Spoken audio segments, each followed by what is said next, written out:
El nombre de Daniel Sancho ha estado, bueno, en todas partes últimamente. Pero más allá del morbo y del veredicto que ha paralizado a medio mundo, su caso pone sobre la mesa un auténtico choque de trenes.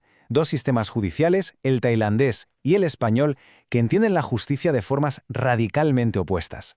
Vamos a ver por qué. La sentencia ya está aquí. Cadena perpetua en Tailandia por asesinato con premeditación. Un veredicto durísimo, desde luego. Pero, a ver, ¿cómo se ha llegado hasta este punto? Y sobre todo, la gran pregunta que muchos se hacen, ¿qué habría pasado si este mismo juicio se hubiera celebrado en España? Las respuestas, ya se verá, son bastante sorprendentes. Pues vamos al grano. El fallo del Tribunal de Koh Samui ha sido tajante. Daniel Sancho condenado a cadena perpetua. El delito, asesinato con premeditación y descuartizamiento del cirujano colombiano Edwin Arrieta. Así de claro. Bueno, vamos a desgranar un poco los detalles del veredicto. El tribunal dio por probados los 3 delitos: asesinato premeditado, ocultación del cadáver y también destrucción de documentos. La prueba clave para la premeditación fueron las compras que hizo: cuchillos, una sierra y, ojo, el juez descartó de plano la defensa propia. Su argumento fue que golpear la cabeza de la víctima contra el fregadero demostraba una intención de matar clarísima. Sin embargo, y esto es fundamental para entender por qué no fue condenado a muerte, el tribunal tuvo en cuenta que confesó el descuartizamiento y que colaboró al principio con la investigación. Y es justo aquí donde empezamos a ver las diferencias, pero las de verdad, entre los dos sistemas.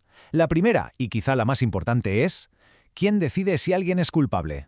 En Tailandia, la respuesta es muy simple. La decisión recae única y exclusivamente en jueces profesionales. No hay participación ciudadana de ningún tipo. Es un sistema puramente técnico de expertos. Ahora, fijémonos en el contraste con España. Es que es otro mundo. Aquí, para un delito tan grave, tendríamos un tribunal del jurado, es decir, 9 ciudadanos elegidos por sorteo, que son los que tienen el poder de decidir si el acusado es culpable o inocente. El juez profesional viene después, solo para imponer la pena. Son dos filosofías completamente opuestas: la justicia como un asunto técnico frente a la justicia como una decisión de la sociedad. Vale, pasemos ahora a las consecuencias, porque si la forma de juzgar es distinta, las posibles penas, bueno, las penas lo son todavía más. Y esta tabla lo deja meridianamente claro. En España, un homicidio se castiga con 10 a 15 años de cárcel, un asesinato con 15 a 25. Ahora miremos Tailandia. El homicidio ya puede llegar a la pena de muerte, el homicidio, y el asesinato premeditado directamente contempla la pena capital. La diferencia, como se ve, es simplemente abismal. Esto nos lleva a una pregunta bastante lógica. Si la pena por asesinato premeditado es la muerte, ¿por qué Daniel Sancho ha sido sentenciado solo a cadena perpetua? La respuesta está en los atenuantes. El punto crucial es este. El tribunal le conmutó la pena capital por la perpetua, y lo hizo por 2 motivos muy concretos: su colaboración con la policía al principio de todo y su confesión, aunque fuera parcial, sobre el descuartizamiento. Estas acciones que hizo después del crimen fueron literalmente las que le han salvado la vida. Con la sentencia ya dictada, se cierra un capítulo y se abre otro: el futuro de Sancho en el sistema penitenciario tailandés. Un entorno que, por cierto, está a punto de cambiar drásticamente para él. El primer paso de este nuevo capítulo ya se ha dado. Sancho ha sido trasladado de la cárcel de la isla de Koh Samui, que dentro de lo que cabe era una prisión relativamente tranquila en una zona turística donde estuvo de forma preventiva. El motivo de este traslado es simple: la cárcel de Koh Samui no está preparada para albergar a condenados por delitos de sangre.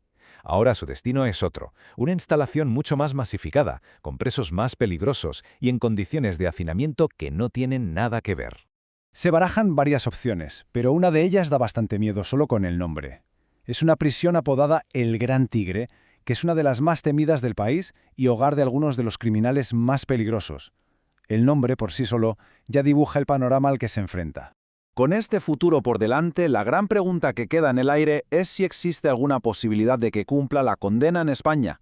El camino, desde luego, es muy largo y está lleno de obstáculos. A ver, ¿cómo sería ese camino? Existe un acuerdo entre España y Tailandia desde 1983, pero las condiciones son súper estrictas. Lo primero, la sentencia tiene que ser firme y eso significa agotar todas las apelaciones, un proceso que puede durar más de un año. Segundo, debe cumplir una parte de la condena allí. Y tercero, y muy importante, el delito debe tener una pena similar en España, que para un caso así sería nuestra prisión permanente revisable. Y esa parte mínima de la condena tiene una cifra muy concreta, una que impacta: 8 años. Antes de que su defensa pueda tan siquiera solicitar el traslado, Daniel Sancho deberá sobrevivir como mínimo 8 años en una cárcel tailandesa. Un horizonte que en esas condiciones se antoja una eternidad. Al final, este caso se ha convertido en el ejemplo perfecto de cómo dos códigos legales y dos formas de entender la justicia chocan. Es un mismo hecho, pero juzgado bajo dos prismas completamente distintos, con resultados que no podrían ser más diferentes. Y todo esto nos deja con una reflexión final.